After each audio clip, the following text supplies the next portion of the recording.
कोण म्हणायला बायको पुन्हा नाही. अहो म्हणे तुम्ही आत्ताच पुन्हा चांगला पगार सुरू झाला होता, आत्ताच 2-4 एकर जमीन घेतली होती, आत्ताच सगळं सोयीनं लागलं होतं, तुम्ही इतक्या लवकर कसा गेला? भगवंतांनी मला न्यायला पाहिजे होतं, तुम्हाला राहू द्यायला पाहिजे होतं. सगळे रडायले, वडीलही तेच म्हणाले, हे पडलेलं मेलेलं नाटक करायला. हे म्हणतो पहा माझा परिवार किती चांगला आहे की माझ्यासाठी हा त्यांचं आयुष्य द्यायला, त्यांचं आयुष्य द्यायला. गुरु खोटे आहेत म्हणे, गुरु खोटे आहेत म्हणे. सगळ्यांचं रडणं उडेलं आणि त्यावेळेस गुरु महाराज म्हणतात, अहो तुम्ही एवढं रडायला, तुमची भावना मला लक्षात येते, पण तुमचा मुलगा जिवंत करता येतो म्हणे. सगळ्यांचं रडणं थांबलं. जिवंत करता येतो म्हणे कसं काय? काही नाही म्हणे, माझ्यापाशी ही पुडी म्हणे भस्माची, ही भस्माची पुडी पाण्यामध्ये टाकायची म्हणे आणि ते पाणी कुणीतरी एकानं प्यायचं. जो कोणी पाणी पिईल तो मरल आणि हा जिवंत होईल. काय जिवंत होईल. जी आई म्हणत होती मला न्यायला पाहिजे होतं, तू राहायला पाहिजे होतं, म्हणून आई समोर थोडासा ग्लास दूध आणला. ती म्हणते अहो आता तर टेन्शन सुरू झालेली नवऱ्याची. काय सुरू झालेली? टेन्शन सुरू झालेली. जी बायको रडत होती तिच्या समोर नेलं नाही, भरपूर दिलेले म्हणजे त्यांनी एलआयसी 2-4 काढलेले आहे म्हणजे जिंदगी के साथ भी बाद भी. मी नाही पिऊ शकत. वडील म्हणले आता तर सगळं रिटायर होऊन आता तर सगळं मार्गी लागलं म्हणे, मी पित नाही म्हणे, मी पित नाही. हा म्हणला इतके वेळ त्यांचं आयुष्य मला दाखव म्हणून रडत होत्या आणि आता गुरु महाराजांनी हे सांगितलं तर हे नाही म्हणताय. सगळ्यांच्या परिवाराने विचार केला म्हणजे महाराज तुमचा शिष्य होता ना, तुम्ही जे ग्लासभर पाणी प्या आणि तुम्ही महाराज त्याला जिवंत करा. कुठे देहस्थिता या कोण कोणाचं आहे? नाही रे नाही कुणाची नाही रे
कुणी कोणाचं नाही हे 100% त्याच्या लक्षामध्ये आलं आणि त्याच्या लक्षात आलं की गुरु महाराजांनी जे सांगितलं की बाबा हे कुठपर्यंत आहे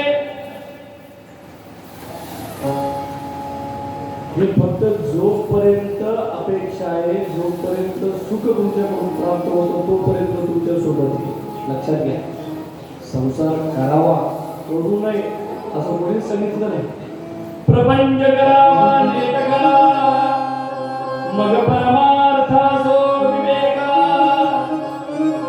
की प्रपंच करावा पण तो प्रपंच करत असताना हा विचार डोक्यामध्ये असला पाहिजे की ज्यावेळी ह्या लोकांना मी सोडणार आहे त्यांचा वियोग त्यांना सहन होईल का नाही याचा विचार करून माणसाने संसार केला पाहिजे म्हणजे किती पट त्या संसारामध्ये अडकायचं हे जीवानं ठरवलं पाहिजे पुन्हा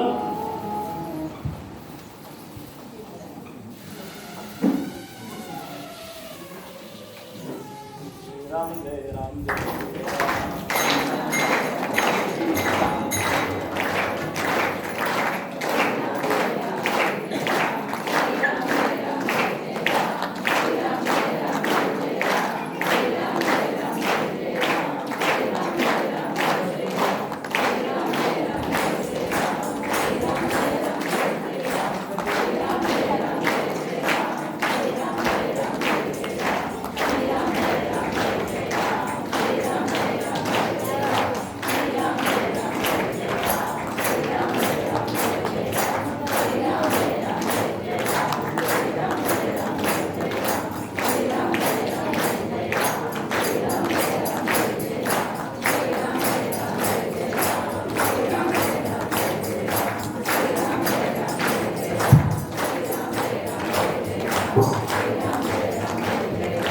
Sri Ram Jai Ram Jai Ram Sri Ram Jai Ram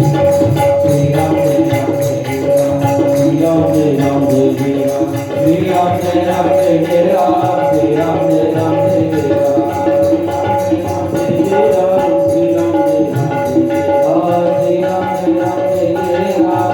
Jai Ram Sri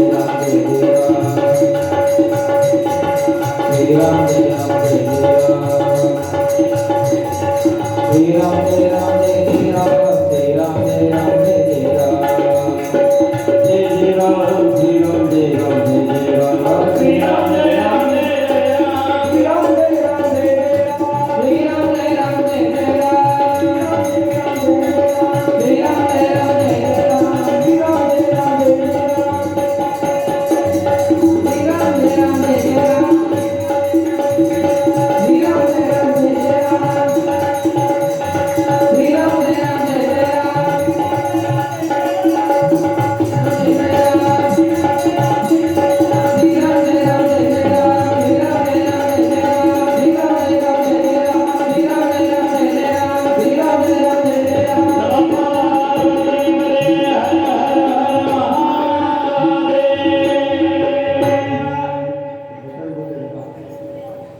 Sapna नाही का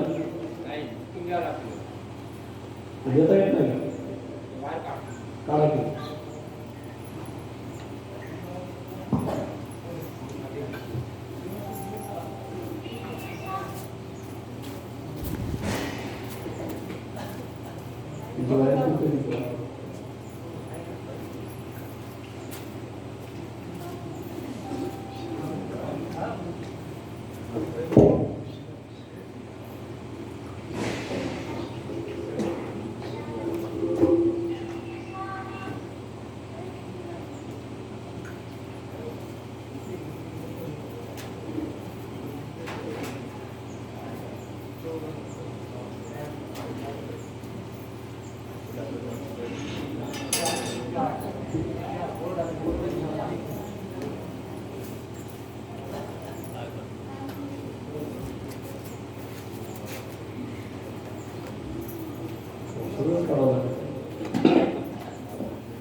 की त्या संसाराच्या आसक्तीमध्ये ठेवू नये. ती आसक्ती ठेवली तर जीवाला शिवापर्यंत जाता येणार नाही. आणि ज्यावेळेस जीवाला शिवापर्यंत जायचं असेल त्यावेळेस त्या जीवानी ह्या समाधी अवस्थेपर्यंत जायचं असेल तर आसक्ती ही पारमार्थिक आसक्ती ठेवावी. सगळ्यांनी पारमार्थिक आसक्ती ठेवलेली आहे, सुद्धा श्रवणाकांना सांगताय.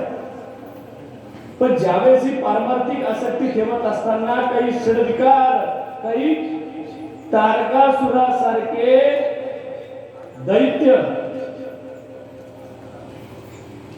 तारकासुरासारखे दैत्य त्या साधनेपासून त्या साधकाला लांब करतात. लांब करतात. सुद्धा श्रवणाकांना सांगताय की इथं तारकासुर अत्यंत उन्मत्त झाला होता. पण त्या तारकासुरानं तपश्चर्याच्या बळावर फक्त एकच वरदान मागितलं होतं की मला शिवपुत्रांकडून मरण दे. आणि कार्तिकेय स्वामींनी, काल आपण बघितलं की कार्तिकेय स्वामींचा जन्म कसा झाला, की जे ओज अग्नीला सहन झालं नाही, जे ओज सप्तऋषींच्या पत्न्यांनाही सहन झालं नाही, इतकं तपस्वी ओज येते, इतके तपस्वी आहे कार्तिकेय स्वामी. कार्तिकेय स्वामी म्हणजे आपण जे अय्यप्पा स्वामीची दीक्षा घेतो ते कार्तिकेय स्वामी. आणि त्यांचा अत्यंत कडक आहे. मला अजून ते काही सूत्रच कळालं नाही बाबा. फक्त 40 दिवसच फक्त कार्तिकेय स्वामी असते अय्यप्पा स्वामी, आणि 42व्या दिवशी नसते. अजून कळालं नाही. त्या 42 दिवसामध्ये इतकं कठोर कडक सगळं आचरण करायचं, इतके सगळे कडक नियम पाळायचे की फक्त आईच्या हातच घेतलेलं चालतं. इतके कडक नियम करायचे. 3 वाजता उठून स्नान करायचं, दिवसभर आपलं काय ते करायचं, पुन्हा प्रभूचं नाम घ्यायचं, उपासना करायची, सगळं करायचं. फक्त 42 दिवसापुरतेच कार्तिकेय स्वामी येतात का? हा, 43व्या दिवशी कार्तिकेय स्वामी नाही का?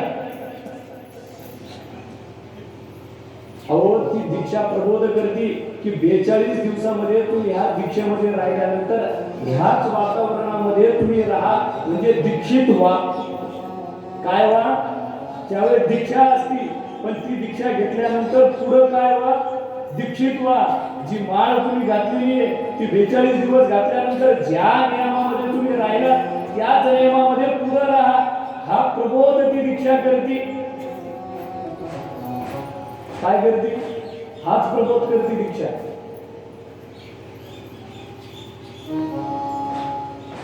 फक्त 42 दिवसापुरताच भगवंत येत असतो असं नाही.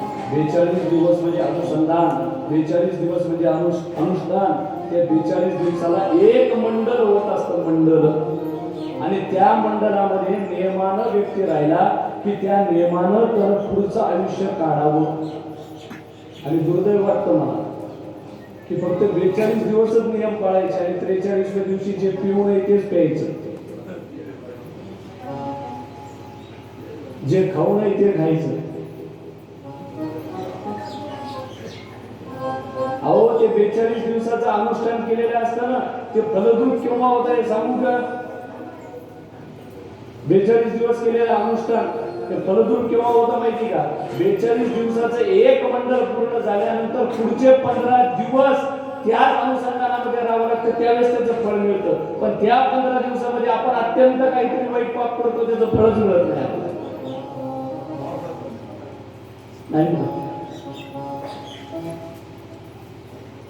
कार्तिकेय स्वामी अत्यंत तेजस्वी आहे, तपस्वी, ओजस्वी आहे. की जे कार्तिकेय तारकासुराला संपवून भगवान शिवाच्या शिवलोकामध्ये आले. सगळ्यांना आनंद झाला. सगळ्या देवाधिकांनी पुष्पवृष्टी केली. अहो, एका एका देवतेने एक एक एक एक एक एक गोष्ट प्रदान केली. कार्तिकेय स्वामीला आनंदी वातावरण आहे. आणि त्या आनंदी वातावरणामध्ये ब्रह्मदेवाने कुमंडलू दिला.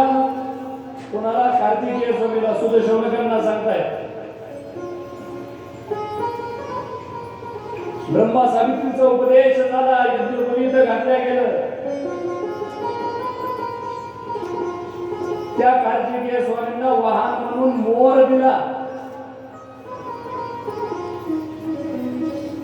त्या कार्तिकेय स्वामींना सगळी शक्ती प्रदान व्हावी. इंद्राधिक देवतांनी एक एक एक एक तेज एक एक शक्ती त्या कार्तिकेय स्वामींना दिलेली.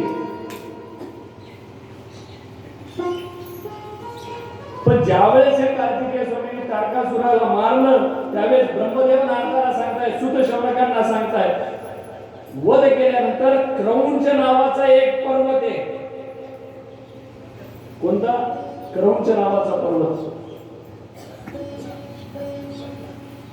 तो कार्तिकेय स्वामींपाशी आला आणि सांगितलं की ज्यावेळेस तुम्ही तारकासुराला संपवलं त्या तारकासुरासोबत बाणासुर नावाचा सुद्धा एक दैत्य होता. तो तुमच्या तिथून पळून आला पण अन्य जीवसृष्टीला त्रास देतोय. देवाचं कार्य बघा तुम्ही. देवाचं कार्य कशासाठी? परित्राणाय साधूनां विनाशाय दुष्कृतां. की ज्यावेळेस सर्वसामान्य जीवाला त्रास होतो त्या जीवाचा त्रास दूर करण्यासाठी दैत्यांना विदारण्यासाठी प्रत्यक्ष भगवंत अवतार घेत असतात.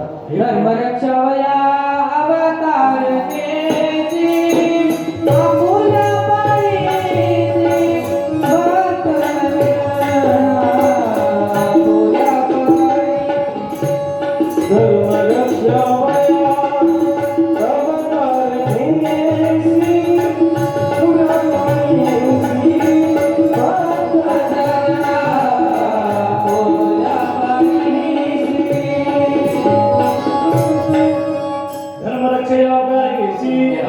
परिसी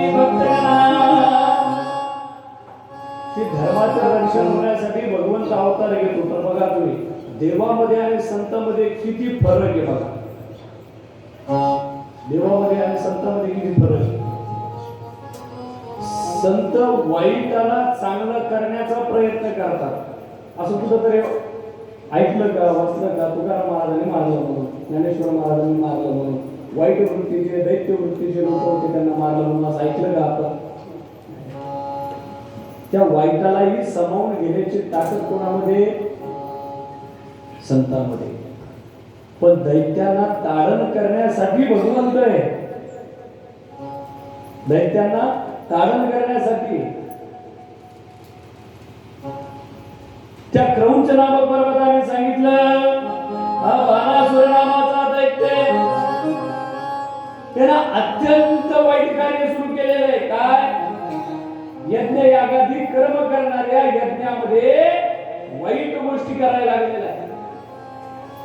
सगळ्यांना त्रास देऊ लागला. दया करा म्हणे तुम्ही, याच्यापासून आम्हाला सुटका द्या. क्रौंच नामक सांगताय कोणाला? कार्तिकेय स्वामी. त्या बाणासुराला सुद्धा कार्तिकांनी गती प्राप्त करून दिली. बाणासूर, प्रबलांबसूर या असुरी वृत्ती आहेत, लक्षात घ्या. या असुरी वृत्ती यांनी संपवल्या कार्तिकेय स्वामींनी. कोणत्या? लक्षात घ्या ना तुम्ही. बाणासूर, प्रलंबासूर हे सगळे असुर काय? हे काम, क्रोध, मोह, मत्सर, दंभ आणि अहंकार आहे. हे शरविकार आहे. हे सगळे असुर. हे असुर सगळे संपवायचे. हे कोण संपवू शकतं? हे कार्तिकेय स्वामी संपवू शकतात. मग आपण दीक्षा घेतल्यानंतर आपल्याला हे संपले पाहिजे का नाही? संपले पाहिजे का नाही?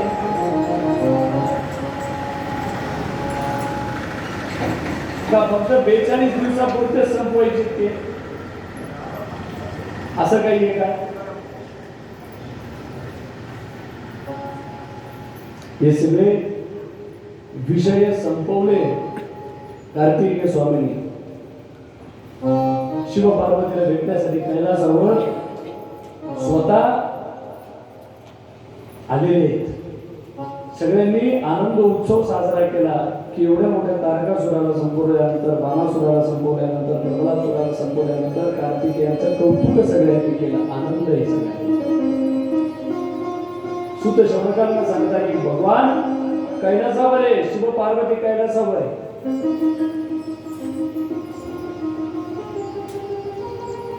आनंदाने आहे सगळं. बरेच दिवस गेल्यानंतर एके दिवशीचा प्रसंग आहे की पार्वती माता तिच्या सखी सोबत तिच्या मैत्रिणी सोबत संवाद करते. त्यावेळेस तिच्या सखी म्हणल्या की माते जसे शिवगणे रुद्रगणे तिथे सगळा सांभाळ करतात पण तुमचा सांभाळ करण्यासाठी कोणी आहे का म्हणे. कसं माझा सांभाळ करण्यासाठी म्हणे कुणी येऊन तुम्हाला डायरेक्ट भेटतं म्हणे. भगवान शंकर सुद्धा डायरेक्ट तुम्ही येतात म्हणे भेटायला. म्हणजे काय म्हणे कोणीतरी गण निर्माण करा तुम्ही तुमच्या रक्षक म्हणून. त्यावेळेस पार्वती मातेने मनावर घेतलं नाही. एके दिवशीचा प्रसंग आहे त्यावेळेस पार्वती माता स्नानाला गेल्या आणि स्नानाला गेल्यानंतर एकदम अचानक भगवान शंकर तिथे आले आणि पार्वती माता लाजल्या. पार्वती माता लाजल्या आणि त्यांच्या लक्षात आलं की माझ्या सखी मला सांगत होत्या की कुणीतरी तुमचा द्वारपाल असला पाहिजे. म्हणून पार्वती मातेने विचार केला आणि विचार करता करता अंगावरचा मळ काढला आणि त्या मळातून एक मूर्ती निर्माण केली. कोणाची? मंगलमूर्ती गणपती म्हणून ती मूर्ती निर्माण झाली. गण सांभाळ करणारा गण मळातून निर्माण झाले. कधी झाले? भाद्रपद चतुर्थीला. त्याच्यात प्राण निर्माण केला. ती परांबा आहे, ती चैतन्य शक्ती, ती ज्ञान शक्ती, ती क्रिया शक्ती. त्या मळातल्या पुतळ्यामध्ये सुद्धा प्राण तिच्यामध्ये निर्माण करण्याची ताकद तिच्यामध्ये.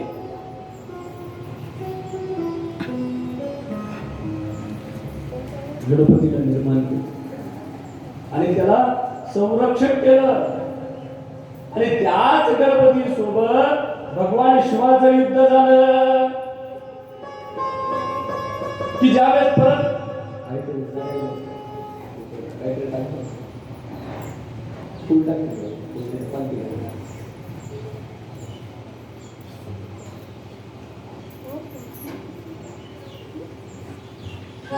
की एके दिवशी भगवान शिव परत भेटायला गेले. रुद्रगणासोबत अडवलं तर वाद झाला, युद्ध झालं. बघता बघता गणपतीनं अनेकांना ताडण करू लागला आणि अनेकांना ताडण करत असताना भगवान शिवाला रावलं आणि भगवान शिवाने गणपतीचं मस्तकच उडवलं. पार्वती मातेने क्रोश केला. पार्वती मातेने क्रोश केल्यानंतर पार्वती मातेने हट्ट धरला की माझ्या पुत्राला परत निर्माण करा. 11 रूप धारण केलं पार्वती मातेनं. आणि त्याच पार्वती मातेनं हट्ट केल्यानंतर ते सगळं बघितल्यानंतर भगवान शिवाने सांगितलं की उत्तरेला जो कोणी प्राणी दिसेल त्या प्राण्याचं शिर काढून आणा. म्हणून एक दंत हत्ती मिळाला. त्या हत्तीचं शिर गणपतीला बसवलं आणि त्यावेळेस त्या त्या देवतांनी त्या त्या गणपतीला एक एक सिद्धी प्रदान करून दिली. म्हणून कोणत्याही कार्याच्या सुरुवातीला काय केलं जातं? गणपतीचं पूजन केलं जातं. त्याच्यासाठी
आणि त्या गणेशाला एक एक एक एक एक एक शक्ती प्रदान केली. गणाचा अध्यक्ष झाला तो, म्हणून गणाधीश झाला.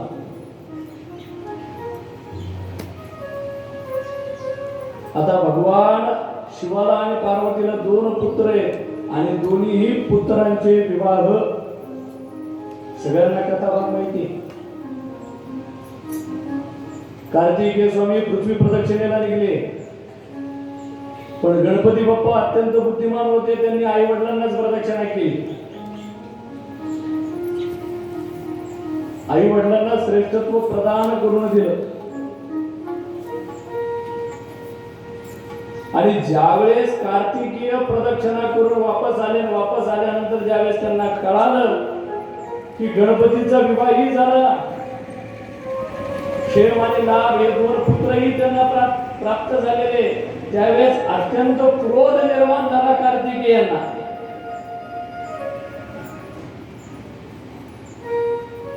रागाच्या भरातून निघून गेले तर क्रौंच पर्वताच्या तिथं जाऊन बसले. मुलगा घरातून रागाने निघून गेला म्हणून आई आणि वडील दोघेही निघाले. कुठं? कार्तिकेय स्वामींना भेटायला क्रौंच पर्वताच्या तिथं. पौर्णिमेच्या दिवशी तिथं पार्वती माता कार्तिकेय स्वामींना भेटायला जाते आणि अमावस्येच्या दिवशी प्रत्यक्ष महादेव त्यांना भेटायला जातात. म्हणून प्रत्यक्ष ते भेटायला जातात, म्हणून तिथे एक ज्योतिर्लिंग निर्माण झालं. कोणतं? मल्लिकार्जुन भगवान की जय. मल्लिकार्जुन या नावानं ते लिंग तिथं प्रकट झालं आणि भगवंत तिथं प्रत्यक्ष आहे. कार्तिक महिन्याच्या कृत्तिका नक्षत्रावर जो कोणी कार्तिक स्वामींचं दर्शन घेतो त्याची मनोवांछित कामना पूर्ण होते. लक्षात घ्या, फक्त कृत्तिका नक्षत्रावर घेतलं पाहिजे. कृत्तिका नक्षत्रावर कार्तिक महिन्यात घ्यायचं, मग कृत्तिका नक्षत्र लागतं कितीला आणि संपत कितीला हे कळत सुद्धा नाही. आणि मग लोक म्हणतात आम्ही दर्शनाला गेलो, आमचं कामच झालं नाही. असं कसं झालं? ते वेळेत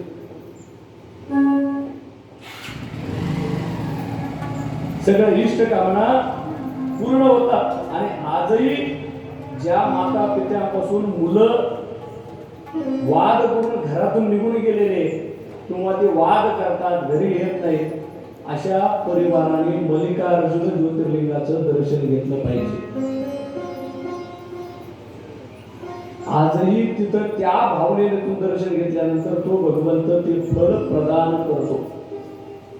अमावस्येच्या दिवशी किंवा पौर्णिमेच्या दिवशी ते दर्शन घ्यायला पाहिजे. त्यावेळेस तो भगवंत कृपा करतो.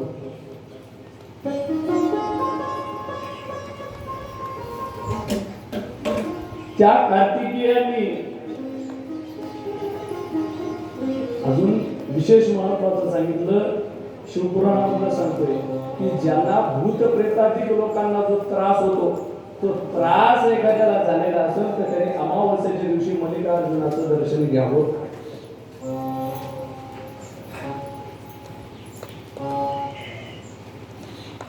अहो भूत प्रेत लागणारच नाही. ते लागतात कशामुळे याचा कधी विचार केला जातो का? कशामुळे लागल्या जातं सांगा बरं. जिथं खाऊ नये तिथं खातात. हा, जिथं उष्ट खाऊ नये तिथं पिशाच्याची बाधा होते, अन्न बाधा होते, असं खातात. ज्या तिथीला काही खाऊ नये, ज्या तिथीला काही करू नये, त्या अन्य सगळ्या पवित्र तिथींना आपण अपवित्र करतो. का बाधा होणार नाही? का बाधा होणार? हो, ज्याला असं वाटतं की आपल्याला बाधा होऊ नये म्हणून त्याने हनुमान चालीसा नित्यानं म्हणावे, भूत पिशाच निकट न यावे, महावीर नाम नित्य म्हणलं पाहिजे. आणि ज्यावेळेस हे नित्य म्हणल्या जातं त्यावेळेस वाईट गोष्टीचा प्रभाव जीवावर होत नाही. आज बघा ना तुम्ही, कितीतरी वाईट गोष्टी. कोणाचं उष्ट खाऊ नये, 100% लोक उष्ट खाल्ल्या जातात. कोणाचे कपडे वापरू नये, त्याचे कपडे वापरले जातात. इथपर्यंत नाही, अरे मला 2 दिवस लग्नाला नाही ते बाजूच्या पैकी साडी मागून आणतो. दुर्दैव आहे. एखाद्याची वस्तू आपण दुसऱ्याची मागून आणली, त्या वस्तू सोबत त्या व्यक्तीचा गुणधर्म येत असतो, लक्षात घ्या.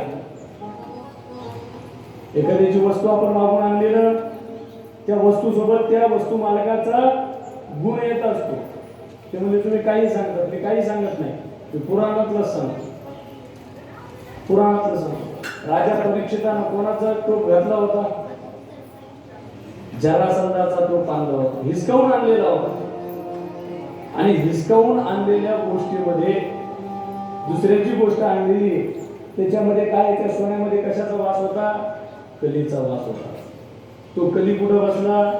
डोक्यावर बसला. डोक्यावर बसला आणि डोक्यावर बसल्यानंतर यांची सुद्धा मती बिघडवून टाकली. की जो साधू संतांना मानणारा राजा परीक्षित होता, की ज्या परीक्षिताला भगवंतांनी गर्भ अवस्थेमध्ये वाचवलं, की ज्या अवस्थेमध्ये भगवंत फारच आहे, पण घेतल्याशिवाय काही घेतच नाही. भगवंत फार उदात्त आहे. अहो, ज्यावेळेस उत्तरेच्या गर्भावर ब्रह्मास्त्र सोडलं गेलं, उत्तरेच्या गर्भावर ब्रह्मास्त्र सोडल्या गेल्यानंतर अश्वत्थाम्याने सोडलं, त्यावेळेस तिनं भगवंताचा दावा करू लागला. भगवंत तिथं आला आणि त्या अवस्थेमध्ये ती भगवंताला म्हणते की भगवंता माझा सांभाळ कर. भगवंत म्हणतो पहिले मला काहीतरी दे, नंतर तुझ्या यातना दूर करतो मी. आता ती परिस्थिती होती का काही मागण्याची? परिस्थिती होती का? अत्यंत बिकट परिस्थिती. उत्तरेच्या गर्भावर ब्रह्मास्त्र सोडलेले, तशा परिस्थितीमध्ये सुद्धा भगवंत मागतोय तू काहीतरी मला दे पहिले, नंतर मी तुला वाचवणार. या यातनेतून वाचवणार. अहो, मागितलं भगवंताने, म्हणजे काय दे? म्हणजे मातृत्व दे. काय दे?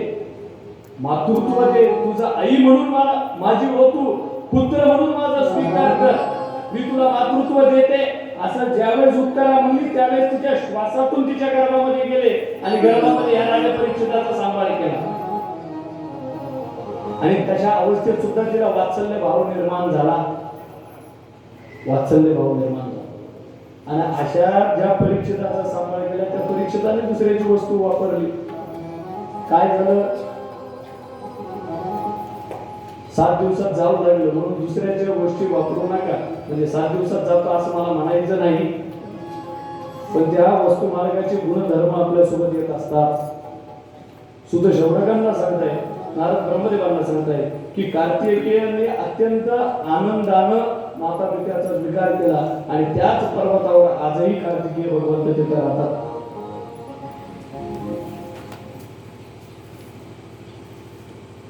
त्यावेळेस शौनकांनी सुतांना विचारलं, नारदाने ब्रह्मदेवांना विचारलं, सनत कुमाराधिकांनी विचारलं की भगवंतांनी त्रिपुरासुराचा नाश होण्यासाठी कार्तिकेयाची योजना केली, पण त्रिपुरांचाही नाश करणारा 3 पुरे लक्षात घ्या. तारकासुराचा वध करण्यासाठी कार्तिकेय आले, पण त्रिपुरासुरांचा नाश करण्यासाठी भगवंतांनी काय केलं ती कथा मला सांगा ना. तेवढी ती कथा सांगतो, सगळ्याला गरमायला लागलेले 2 मिनिटं भजन करू आणि मग कथा करू. बोला आता गाणे वाजवा. ओम नमः शिवाय ओम नमः शिवाय हर हर भोले नमः शिवाय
शुद्ध शोभाकांना सांगतात की तारकासुराचा वध झाला आणि तारकासुराचा वध झाल्यानंतर तारकासुराचे पुत्र तारकाक्ष, विद्युन्माली आणि कमलाक्ष तिघ जण आहे की आपल्या पित्याला तर संपवलंय, मनामध्ये द्वेष भावना आहे,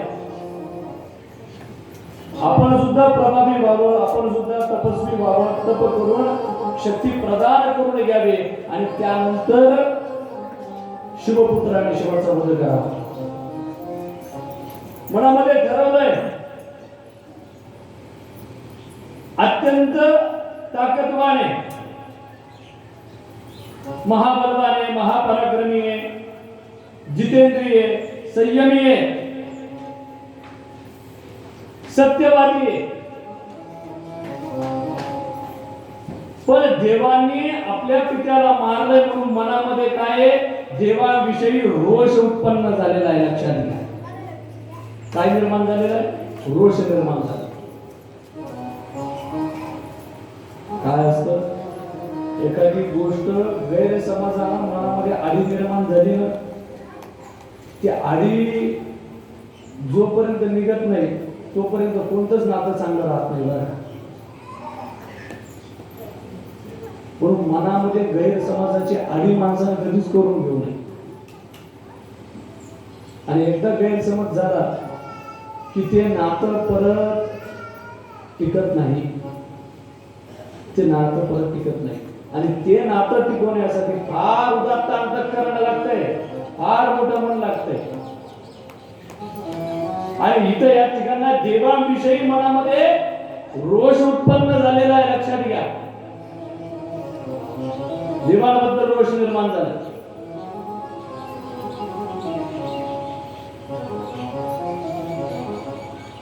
त्यांनी इतका रोष निर्माण झालाय की पिता गेल्यानंतर राजपाट, ऐश्वर्य, उत्सव, मनोरंजन या सगळ्या उपभोगाचा त्याग केलाय. कशाचा त्याग केलाय, या उपभोगांचा. हे लावा मामा थोडं.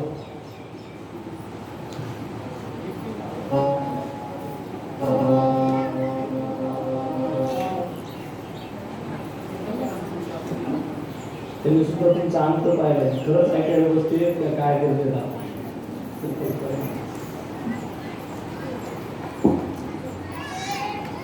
बास वाढला.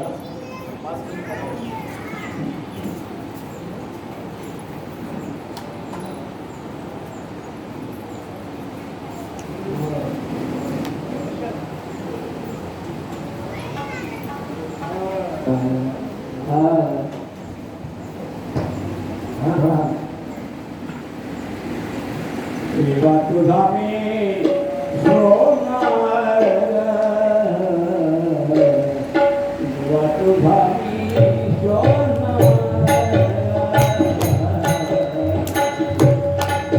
तुझा मी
की रात्रंदिवस त्यांनी असं ठरवलं की ज्या देवांनी आमच्या पित्याचा घात केलेला आहे त्या देवांना रोष निर्माण झालाय त्या देवांबद्दल. मग काय करावं म्हणून तपश्चर्या करायचं ठरवलं आणि ब्रह्मदेवाला प्रसन्न करून घेण्यासाठी तप करण्याची योजना केली. थोडासा भास कमी करायचा. या ठिकाणी तपश्चर्या करायची ठरवली. कशी तपश्चर्या केली? पंचाग्नी 5 अग्निकुंड मांडले. त्या अग्निकुंडाच्या समोर काही अनेक वर्ष अग्नी प्रदीप्त करायचा. त्या अग्निकुंडाच्या बाजूला उभा राहून तपश्चर्या करायची. पाऊस वारा पावसामध्ये उभा राहायचे. काही कोणत्या गोष्टीचाही विचार केला नाही. रात्रंदिवस तप करत राहिले. रात्रंदिवस तप करत राहिले.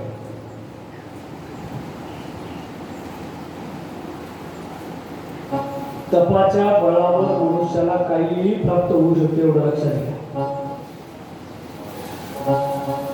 तपाच्या बळावर यांनी तप सुरू केलं.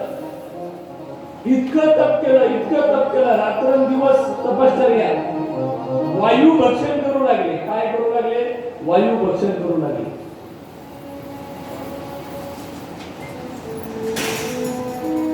वायू भक्षण केला आणि वायू भक्षण करत असताना शरीर कृश होत चालले. कृश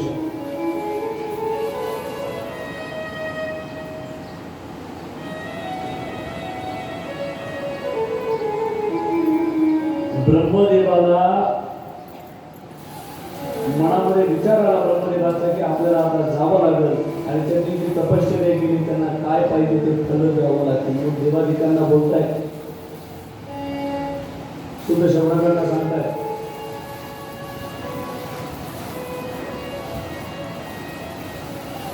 त्या तिन्ही जणांच्या विद्युनवाली तार्क्ष आणि कमलाक्ष या तिघही ज्या ठिकाणी तपश्चर्या करतात त्या ठिकाणी आले ब्रह्मदेव आणि ब्रह्मदेवाला बघितल्यानंतर या ठिकाणी साष्टांग दंडवत ब्रह्मदेवाला घातला. ब्रह्मदेवाला नमस्कार केला. त्यावेळेस त्या ब्रह्मदेवाला हे तिघही म्हणतायत की देवाश तुम्ही आमच्यावर प्रसन्न असताल तर मला वरदान द्या. काय द्या? वरदान द्या. तुम्ही काय वरदान पाहिजे मागून घ्या. म्हणे आम्हाला अमर करा. काय करा? अमर करा. ब्रह्मदेव म्हणले अरे माझाही काळ संपला तरी मला जावं लागतं नाही. कल्प उतरलं की जावं लागतं. मीच अमर नाहीये ना. मीच अमर नाही. अमर करा अमर करा. ते म्हणजे अमर होऊ शकत नाहीत. तिघही अत्यंत हुशार आहेत.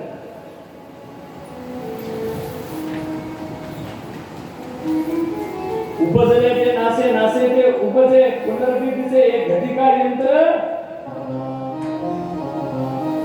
जे जन्माला येतं ते संपणारे.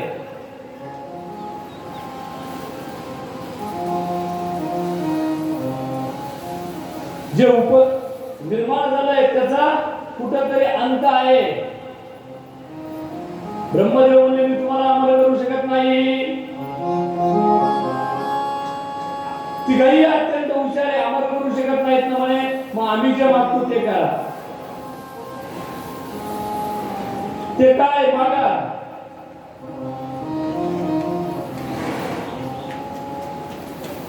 ब्रह्मदेवाला हे तिघही सांगतायत की मयासुराला सांगून आमच्या तिघांसाठी 3 नगर तयार करा. त्रिपुर तयार करा. 3 पुर तयार करा.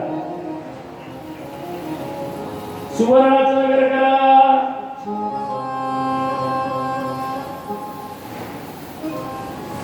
कमलाक्ष आणि विद्युनवाली यांनी सुद्धा नगर तयार करायचं सांगितलं. चांदी आणि लोखंडाचं. सुवर्ण चांदी आणि लोखंड. नुसतं त्रिपुर नाही त्या त्रिपुरामध्ये सगळ्या सुखसुविधा आम्हाला प्राप्त व्हाव्या असे त्रिपुर निर्माण करून द्या आम्हाला. पण अजून एक त्यात सांगितलं की आमचं मरण कसं व्हावं.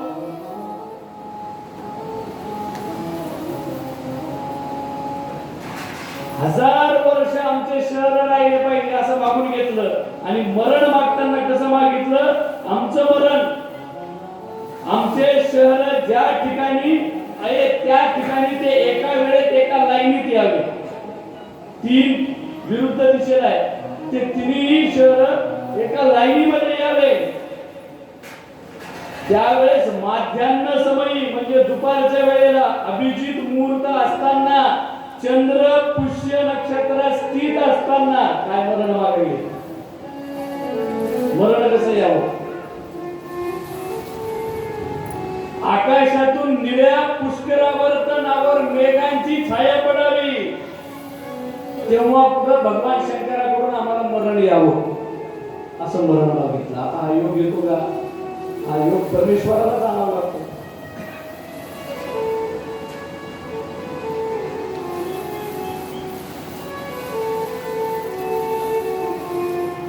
ते परत या हुशारसारखं म्हणले शिवाकडूनच आम्हाला मरण यावं. आणि तिघही जण बोलताय आमचं शिवाशी काहीच वैर नाहीये आणि ते आम्हाला का मारतील म्हणून आम्ही ते वर मागितला.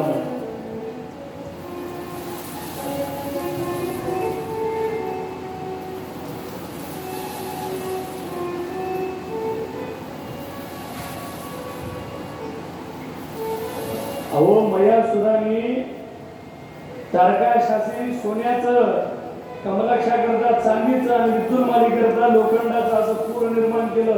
अहो असे पूर निर्माण केले. त्या रत्नजडित खिडक्या, अश्वशाळा, गजशाळा सगळी व्यवस्था त्या नगरामध्ये केले. ते सगळे सुवर्णानं मडवलं ते नगर सगळं. पण हे सगळं प्राप्त झाल्यानंतर त्यांनी त्यांची असुरी वृत्ती कायम ठेवली. काय ठेवली? असुरी वृत्ती.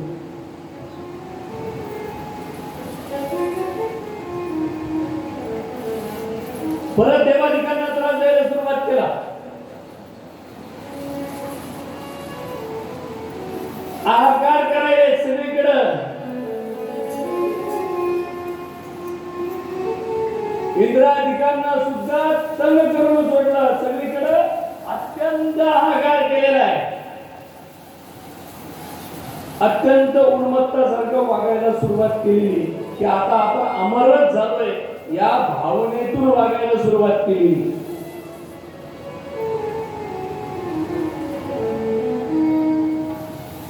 प्रत्येक जीवाला असं वाटतं बरं का आपण अमरच आहे. प्रत्येक जीवाला वाटतंय की आपण मरणारच नाही असं प्रत्येकाला वाटतं. पण चुकीचं आहे.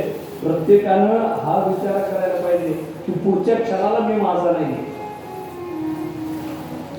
मी माझा नाही. काय वेळेस काही लोक ज्यावेळेस भागवताची तारीख घ्यायला येतात ना ते बोलतात गुरुजी जानेवारी महिन्यामध्ये आमचं भागवत आहे. मी त्यांना हे सांगत असतो डिसेंबर मध्ये येतात. मग आपण जानेवारी मध्ये काय किती महिने जायचे मध्ये काय भरोसा आहे. क्या तू लेके आया है और क्या तू लेके जाएगा, क्या तू लेके आया है और क्या तू लेके जाएगा. तूने जो कमाया है, तूने जो कमाया है, तूने जो कमाया है और दूसरे जाएगा. खाली हाथ आया है खाली हाथ जाएगा, खाली हाथ आया है खाली हाथ जाएगा.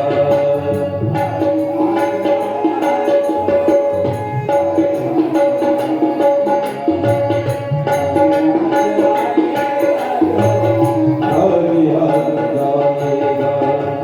तूने जो कमाया है, तूने जो कमाया है, तूने जो कमाया है और दूसरा ही खाएगा. खाली हाथ आया है और खाली हाथ जाएगा, खाली हाथ आया है और खाली हाथ जाएगा.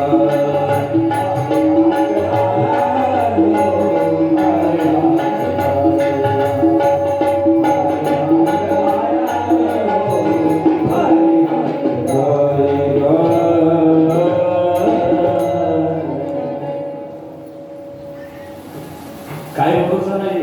मनुष्य केव्हा जाईल आणि काय काही सोबत आणलेलं नाहीये, काही सोबत येऊ शकत नाही. तरी तेवढ्या प्रवासामध्ये किती अहंकार करतो जीव,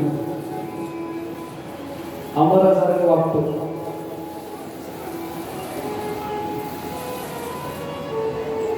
क्षणोक्षणी आची करावा विचार. आयुष्य खातो काळ सावधान, नाशिवंत देह जाणार सगळं. ते नाशिवंत देह जाणारे सगळं. क्षणाला आयुष्य खाते. लक्षात घ्या. काल रूपी सर्पाच्या जीवामध्ये तुम्ही आम्ही सगळेच अडकलेलो आहे. पण त्या काल रूपी सर्पाच्या जिव्हेतून केव्हा त्याचा फुटकार बाहेर निघेल हे तुम्हाला माहित नाही, मलाही माहित नाही. हे माहित नाही तरी सुद्धा एक नाही एक दिवस हे होणार आहे याची कल्पना आहे. पण तरी सुद्धा उन्मत्तामध्ये राहून काम, क्रोध, मोह, मत्स्य, दंभ, अहंकार या षडविकारामध्येच गुंतलेलो आहे. षडविकारामध्येच गुंतलेलो. आणि ज्यावेळेस हे षडविकार जातील ना म्हणून जीवशिवाचं ऐक्य करायचं असेल तर या शरीरकाराचं शमन करावं लागणार आहे, दमन करावं लागणार आहे. कालरूपी सर्प आपल्या गळ्यापाशी आपण त्याच्या मुखामध्ये याची पदोपदी जाण ठेवली पाहिजे.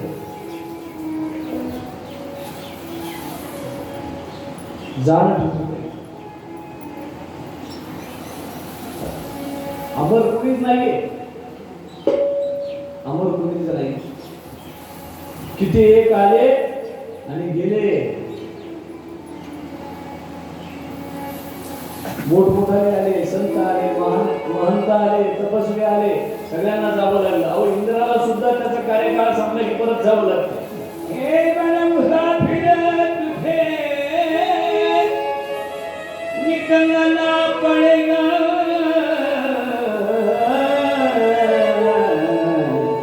काया कुटी खाली करना पडेगा,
की सगळ्यांना खरंच आहे ना. पक्षी अंगणा येतात, पक्षी अंगणी जसे येतात ना तसे उडून जात असतात, ते अडकतात का त्याच्यात.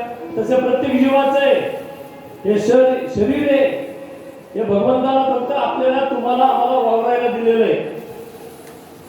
आणि आज न उद्या सोडावंच लागणार आहे. कुणी आम्हाला तुम्हाला ये नाशिवंत देह जाणार सगळं आयुष्य खातो काळ, सावधान सावधान झालं पाहिजे. आणि ज्या दिवशी प्रत्येक जीव सावधान व्हायला सुरुवात होईल ना, त्याची पाप करण्याची वाईट करण्याची इच्छा राहणार नाही, इच्छा राहणार नाही. लक्षात मरणाचे स्मरण करावे. पदोपदी माणसानं मरणाचं स्मरण ठेवलं पाहिजे. कोणाचं? तुम्ही म्हणता, लोक म्हणतात म्हणे महाराज की माणसाला जगावं कसं, असं लोक सांगतात आणि तुम्ही मरणाचं स्मरण सांगायचं.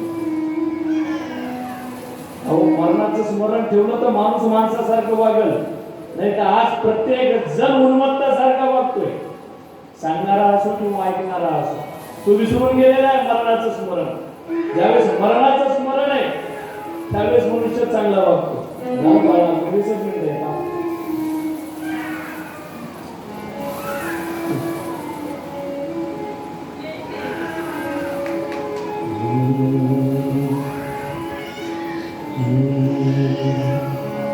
हम तो सीताराम सीताराम कहेंगे, हम तो राजा राम राजा राम कहेंगे। सीताराम सीताराम कहिए, हम तो राजा राम राजा राम कहेंगे।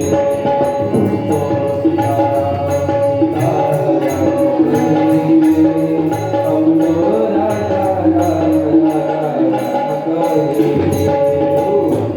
सीताराम सीताराम कहेंगे, हम तो राजा राम सीताराम कहिए, हम तो राजा राम राम कहिए।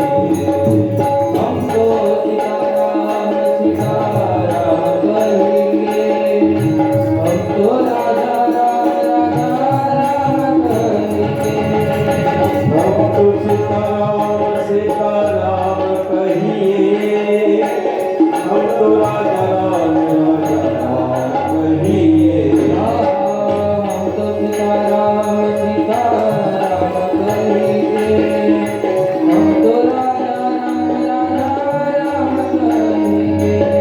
हम तो सीताराम सीताराम कहिए, हम तो राजा राम राम कहिए।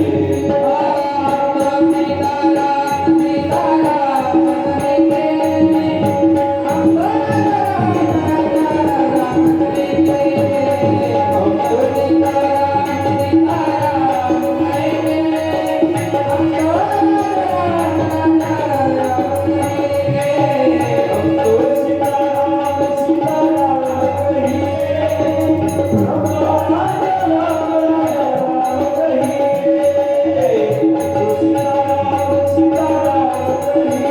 कहिए, हम तो राजा राम कहिए।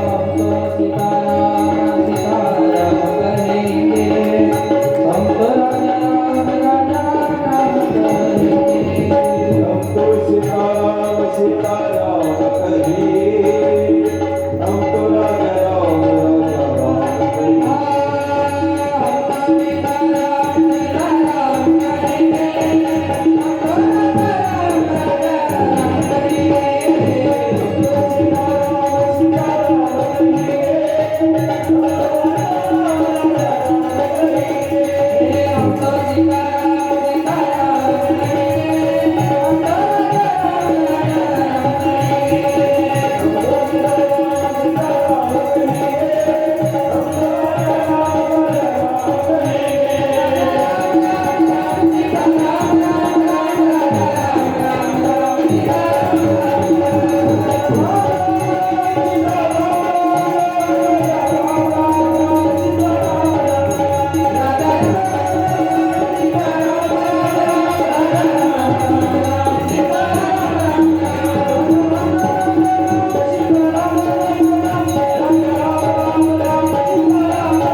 पुरं मागून घेतले आणि तिन्ही पुरामध्ये अशी परिस्थिती निर्माण केली की अभिजित मुहूर्त पाहिजे, भगवान शिवाच्या हाताने चंद्र पुष्य नक्षत्रामध्ये पाहिजे आणि त्याकडे आम्हाला मरण यावं अशी अपेक्षा केली. ते 3 झाले म्हणून एक कोण झाले? त्रिपुरासुर. लक्षात घ्या, 3 पुर झाले आणि सगळीकडे उन्मत्तपणानं वागायला सुरुवात केली. वाईट गोष्टी करतायत, देवाधिकांना त्रास होतोय, सगळीकडे भयंकर हाहाकार केलेला आहे. सगळ्या देवाधिकांनी करुणा भागली. कोणाची? भगवान शिवाची करुणा भागली. की देवा या संकटातून आम्हाला बाहेर काढा. भगवान शिव एकदा समाधीमध्ये बसले की उठत नाही. का होत नाही? उठत नाही. भगवान शिवाच्या समाधीचा गुण घेतला पाहिजे. भगवान शिवाच्या मूर्तीकडे बघितल्यानंतर, भगवान शिवाच्या तत्वाकडे बघितल्यानंतर एक एक एक एक गुण घेतला पाहिजे. भगवान शिव ध्यानाला बसले तो उठत नाही जोपर्यंत आनंद होत नाही त्या ध्यानामध्ये. आणि सकाळी एक माळ घेऊन बसलो नाही की चहा झाला म्हणजे की माळ अर्धीच राहते आमच्या अर्धीच राहते. जपाला बसलं, माळ हातात घेतली आणि त्यातले त्यात माय माऊली असली, चुकून उकून तिला दूध गॅसवर ठेवलेलं असतं, मांजर यावी माळ तिच्या हातात असावी, ती काही जवळ गेल्यानंतर माळ फेकून मारती. म्हणजे इतकं आपल्या जपात आणि ध्यानात महत्व असतं. मी तर म्हणतो एका दिवशी ती माळ आहे ना त्या मांजरीच्या गळ्यातच जाऊ.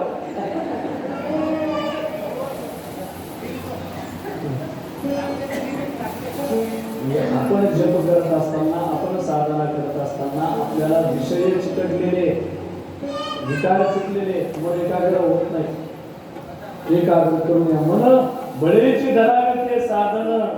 एकाग्र बळजबरी करावं त्या मनाला, सांगावं मनाला, पटवून द्यावं. आणि खरं सांगू का, आताच्या वातावरणामध्ये ज्याची आध्यात्मिक बैठक आहे तेच लोक टिकणार आहे बरं का. हे जे म्हणजे आता काही शब्द फार आमचे गुरुजी सांगत असतात ते शब्द वापरू नये, त्यांच्या वयाला शोभतो, तो माझ्या वयाला शोभत नाही, जाऊ द्या. की जे लोक अध्यात्माची बैठक नाही आणि स्वतःला काहीतरी समजून जगतायत त्या लोकांनी समजा फार दिवस चालत नाही बरं का. ते ती डिस्प्रिन गोळी डोकं दुखलं की लगेच खायचं, डोकं थांबवायचं. पण अध्यात्म ही अशी गोळी आहे, एकदा घेतली आणि एकदा त्या आध्यात्मिक गोष्टीची सवय झाली, कितीही संकट येऊ द्या, कितीही त्रास होऊ द्या, सगळ्या गोष्टीला तोड देते. आणि कितीही मोठ्या दुःखातून बाहेर काढणारी ताकद कोणती असेल ना तर ते अध्यात्म आहे. लक्षात ठेवा बरं का, अध्यात्म तुम्हाला तारणार आहे. मनुष्याने आध्यात्मिक गोष्टीचा विचार केला पाहिजे. आपण क्षणभर गोष्टीच्या, क्षणभर सुखासाठी आपण नाही त्या पंचायती करतो, क्षणभराच्या सुखासाठी. पण अशा वातावरणात टिकायचं असेल तर अध्यात्माशिवाय काच नाही, नामस्मरणाच्या बैठकीशिवाय काच नाही, नामचिंतनाशिवाय पर्याय नाही. लोक म्हणजे नामचिंतनाने काय होतं, आम्हाला अनुभव घ्यायचा म्हणून बोलायचं. लोक अनुभवच घेत नाही, तुमचा आरडाओरडा करते. बरं करते ते देवाचं की 10 दिवस आणि 8 दिवस, 10 दिवसात तुमचं स्वर्गात गेलेला खाली येतो का? तो रिकामा आहे का तुमचं काम करण्यासाठी येतो का? मग तो इतका रिकामा आहे का तुमच्यासाठी 10 दिवसात मध्ये खाली येण्यासाठी? अहो त्याच्यासाठी करावं लागेल ना. तुमच्या आमच्यापेक्षा मागणारे खूप आहे, सगळे नियम पाळून मागणारे, नियमात राहून मागणारे, कडक उपासना करणारे लोक आहेत. तो त्यांच्याकडे पाहिजे का तुमच्या आमच्याकडे बघत?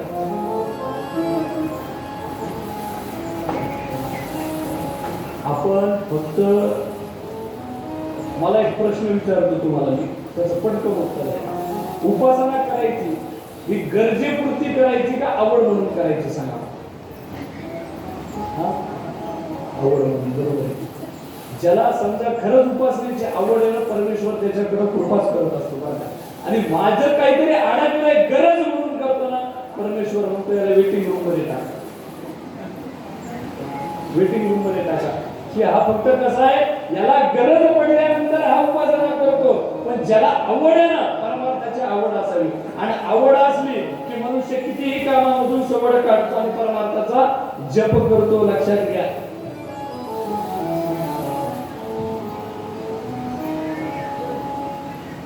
कितीही वेळ काढतो आणि त्या परमात्मा तत्वाला प्राप्त करून घेण्याचा अट्टहास करतो. तिकडे सगळ्या देवाधिकांनी अट्टहास केला. कशासाठी? त्या भगवान शिवाला प्रगट करण्यासाठी. त्या भगवान शिवाला विनंती करतायत, प्रार्थना करतायत त्या भगवान शिवाला.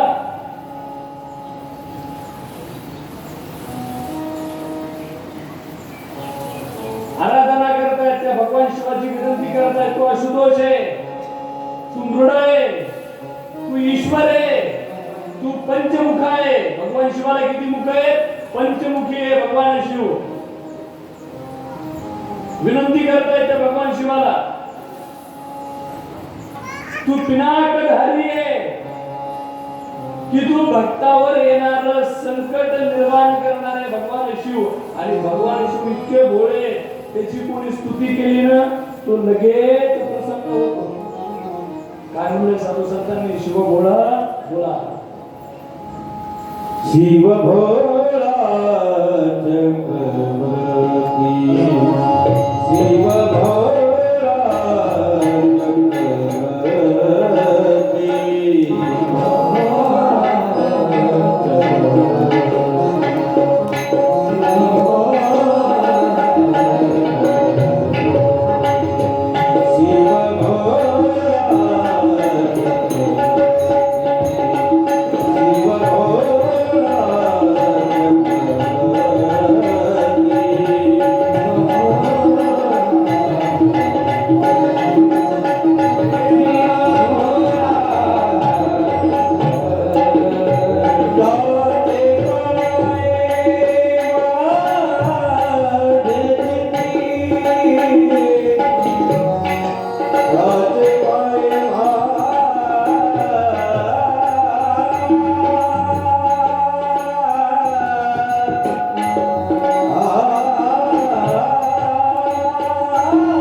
वाचे वदता शिवनाम तयानपाते पुरोदका.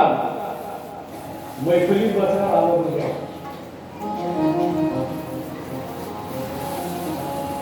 की शिव भोळा आहे, सगळ्या देवा ठिकाणी तिथे जमले.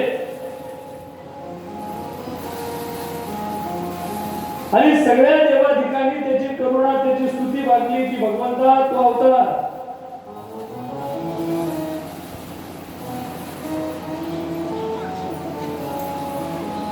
की हे परमेश्वरा, ह्या आलेलं जे संकट आहे, ह्या संकटातून आमची सुटका कर, सुटका कर.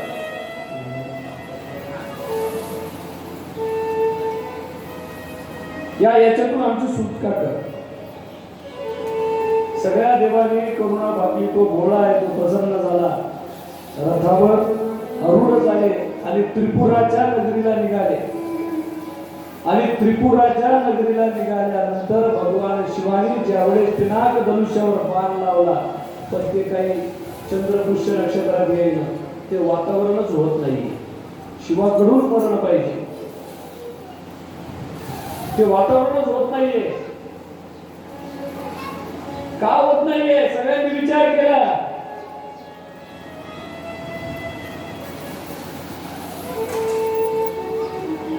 त्यावेळेस त्यांनी सांगितलं की तुम्ही आताच म्हणलात ना ओंकार प्रधान,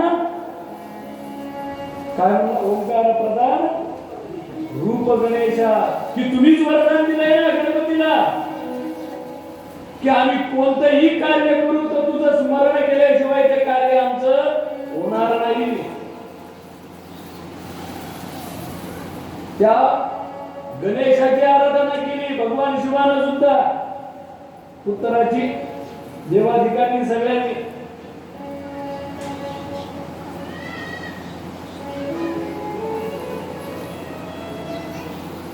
गणपती भगवंताची कृपा झाली देवाधिकांवर सुद्धा. ते सगळं वातावरण निर्माण झालं. ते तिन्ही पुरं एका लाईनीत आले. विजांचा कडकडाट व्हायला लागला. ते तिन्ही पुरं एका लाईनीमध्ये येऊ लागले आणि ज्यावेळेस चंद्रपुष्य नक्षत्राच्या ठिकाणी गेले ते सगळं वातावरण निर्माण झालं आणि भगवान शिवाने पुन्हा गणावाच्या त्याला बाण ज्यावेळेस सोडला ना, तो बाण सोडला. त्या तिन्ही पुरांचा नाश भगवंताने केला आणि तेव्हापासून भगवंताचं नाव काय पडलं? त्रिपुरारेश्वर भगवान की जय. त्या त्रिपुरासुराला तारकासुरांचे जे पुत्र होते त्रिपुरासुरांना संपवलं आणि तेव्हापासून भगवंताचं नाव काय पडलं? त्रिपुरारेश्वर. तिन्ही पुरे अहो कथेचा भाव जाणा. हे तीन पुरं फक्त सोन्याचं, लोखंडाचं, चांदीचं आपण ऐकलं, पण हे तीन पुरं कोणते?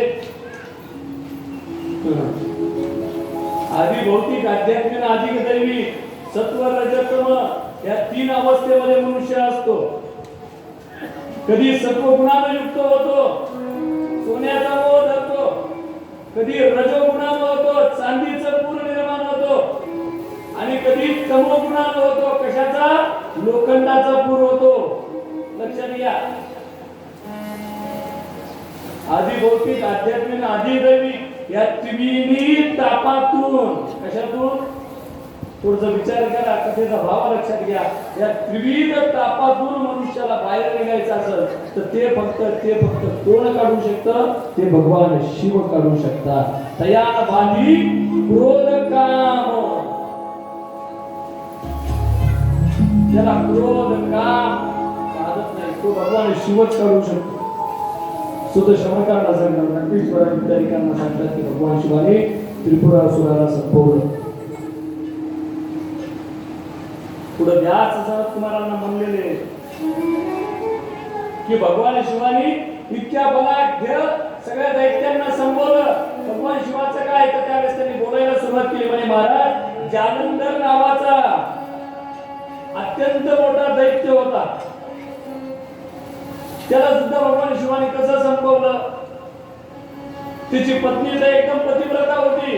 तिचं पतिव्रता भंग केल्याशिवाय याला मरण येणार नव्हतं. जालंधराला त्याला कसं मारणार? त्याची उत्पत्ती कशी झाली ती मला सांगा ना. त्यावेळेस सांगायला सुरुवात केली की एकदा इंद्र आणि बृहस्पती भगवान शिवाच्या दर्शनाला निघाले. देवाच्या दर्शनाला जाताना, संतांच्या दर्शनाला जाताना, गुरुच्या दर्शनाला जाताना मनामध्ये अहंकार नसला पाहिजे. बरं का? लक्षात ठेवा. नाही तर आपण ज्या भावनेने येतो ना त्या भावनेनं देव, गुरु, संत आपल्याला फळ देत असतात. तुझ्या मनात जो भाव आहे तोच भाव तुला प्राप्त होणार. ईर्षेचा भाव असला ईर्षा प्राप्त होणार. वारकरी एवढे वारीला जातात, देवाकडे जाताना मनामध्ये कोणता भाव असतो? भक्तीचा भाव असतो. म्हणून भगवंत त्यांना काय करतो? भक्ती प्रदान करतो.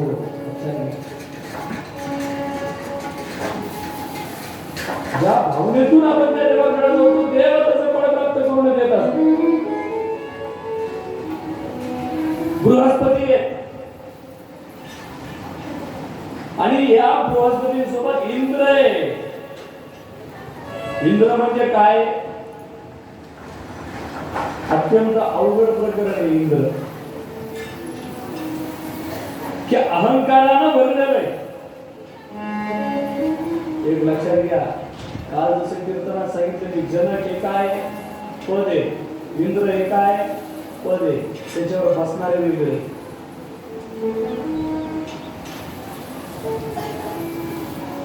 इंद्र आणि बृहस्पती निघालेले. निघता भगवंताच्या मनामध्ये विचार आला की दोघे येत आहेत, आपण यांची परीक्षा घेऊ. कोणाच्या मनात आलं? भगवान शिवाच्या. एक तर भगवान शिव कोणाची परीक्षा घेत नाही आणि घेतली तर अशी घेतात की तिसरा डोळा उघडावा लागतो देवाला.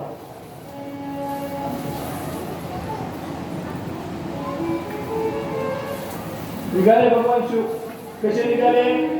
तपस्व्याचं रूप धारण केलं. भगवे कपडे अंगात घातले, माळी अंगात घेतल्या, जटा बांधली आणि गेले. आणि जाता जाता जाता बृहस्पतीला आणि इंद्राला अडवलं आणि संवाद केला. म्हणजे कुठं चालणार? बृहस्पतीने नमस्कार केला थोडक्यात घरी. पण इंद्रानं बोलता बोलता बोलता विचित्र बोलायला सुरुवात केली. काही लोकांचं तसंच असतं, बोलता बोलता बोलता तिसरीकडेच सरपटतं आणि ते त्यातल्या त्या बहिऱ्या माणसाचं अवघड काय केलं. कोणी तर बहिरा असं वाप करा हे बहिरे नाहीये, हे चांगलं ऐकू येतं त्यांना, ऐकू येतं की नाही दादा?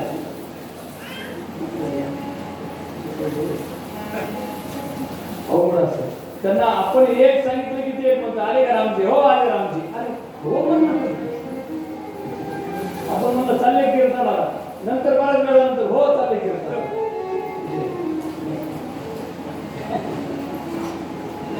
गैरसमज फार अवघड असतो, बोलता बोलता तिसरीकडे जाते.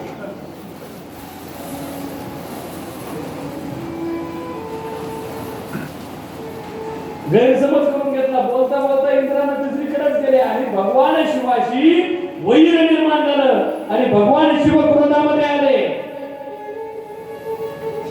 भगवान शिव इतके रागामध्ये आले आणि इंद्राला संपवण्यासाठी भगवान शिवानं रूप प्रकट केलं.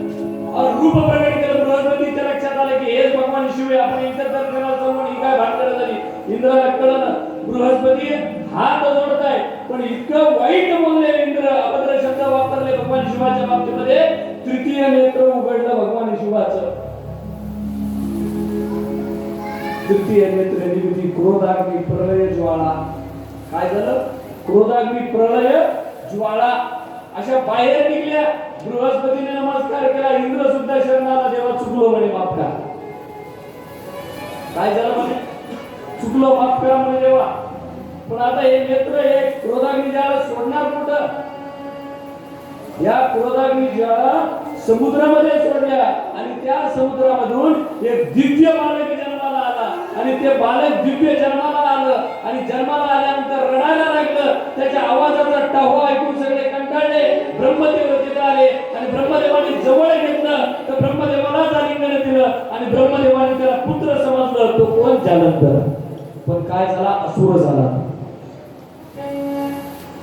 असुर झाला. असुर. कालनेमीची कन्या दिली वृंदा. कोणाची? कालनेमीची. वृंदेसोबत विवाह झाला. देवाधिकांवर चालून गेला. इंद्राला जीवदान द्यावं लागलं देवगुरु बृहस्पतींना, शिवांना. इतका अत्यंत बिकट परिस्थिती सगळीकडे निर्माण केलेली आहे. आणि सगळ्यांनी ठरवलं आता याला मारायचं कसं, याला संपवायचं कसं. हा असा संपत नाही. कितीतरी शस्त्र सोडले, कितीतरी काही केलं तरी हा मरत नाहीये. का मरत नाहीये? फक्त त्याची पत्नी कोण होती? वृंदा पतिव्रता होती. तुका म्हणे पतिव्रता तिची देवावरील सत्ता. ज्यावेळेस तिचं पातिव्रत्य भंग होईल त्यावेळेसच याला मरण येणार आहे. हरिहरानं लीला केली. कोण? हरिहरानं लीला केली. इकडे युद्ध चालू आहे आणि तिकडे या जालंधराचं रूप धारण केलं आणि तिला भेटायला गेले आणि जालंधर वापस आला. वापस यायचं काय? इकडे याचं पातिव्रत्य भंग झालं. परपुरुषासोबत बसली नुसतं तर पातिव्रत्य भंग झालं. लक्षात घ्या. पतिव्रताचे 3 पतिव्रता सांगितलेले आहे. उत्तम पतिव्रता, मध्यम पतिव्रता आणि कनिष्ठ पतिव्रता. 3 प्रकार सांगितलेले आहेत त्यात. मला फार काही खास खोलात जायचं नाही माझ्या त्या विषयाच्या. अहो अनुसया मातेसारखं पातिव्रत्य असलं पाहिजे. भगवंताला यावं लागलं. शांडिल्य काय पातिव्रत्य?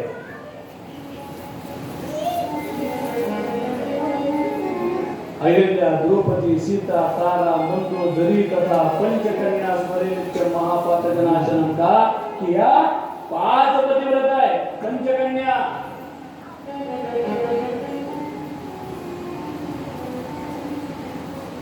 पातिव्रत धर्माचं पालन केलं गेलं पाहिजे. उत्तम पतिव्रता, मध्यम पतिव्रता आणि कनिष्ठ पतिव्रता 3 प्रकारचे सांगितलेले. त्यातले उत्तम पतिव्रता वृंदा. हरिहरानं जालंधरासारख्या महादैत्याला संपवण्यासाठी फक्त लीला केली आणि हिचं पातिव्रत्य भंग झालं आणि त्याचं मस्तक येऊन पडलं.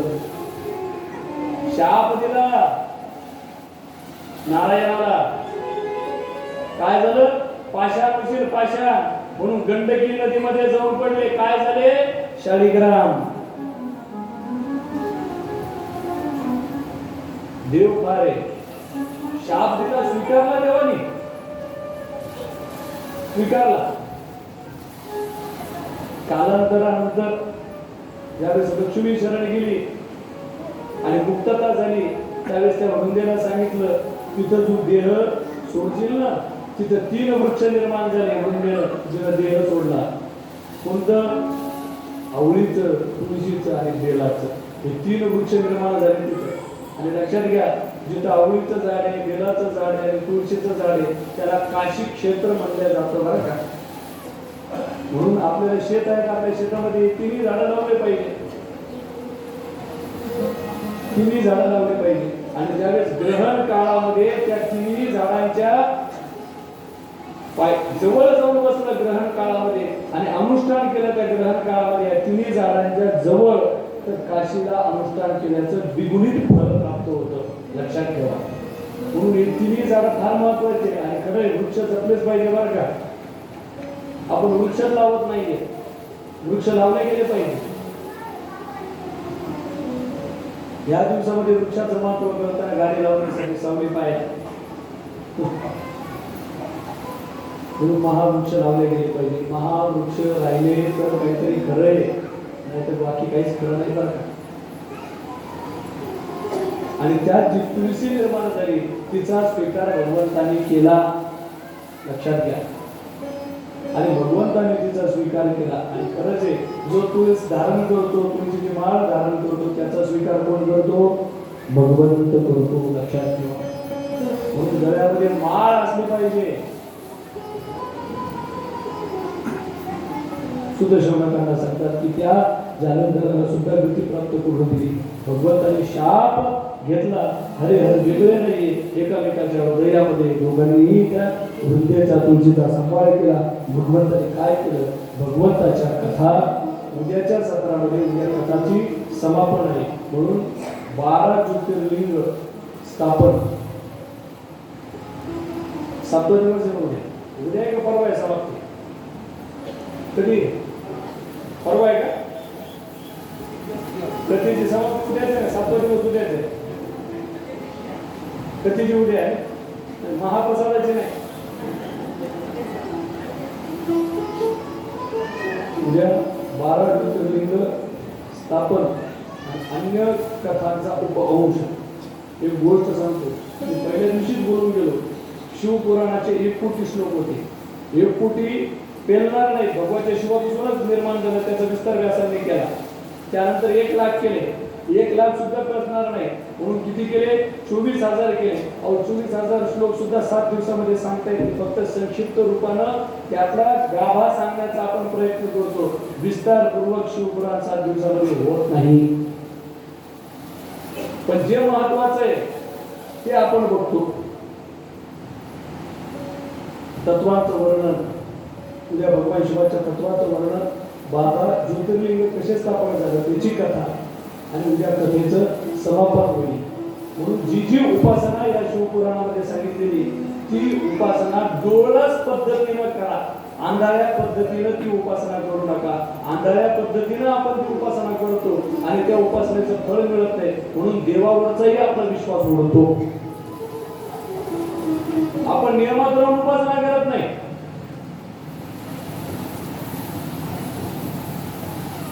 करायचं म्हणून करणं आणि त्या भगवंतासाठी करणं याच्यामध्ये फरक आहे.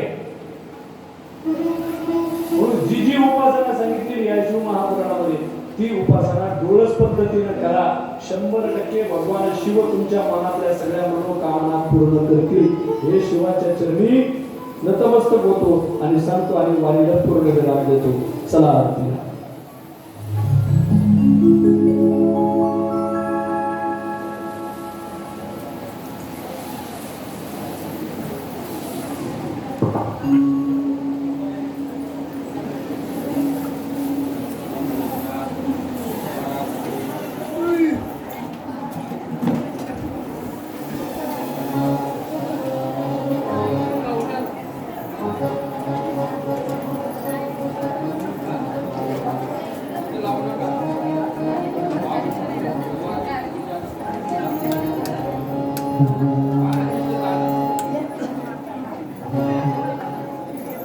श्री राम राम जय जय राम, श्री राम जय राम जय जय राम, श्री राम राम जय जय राम, श्री राम जय राम जय जय राम, श्री राम राम जय जय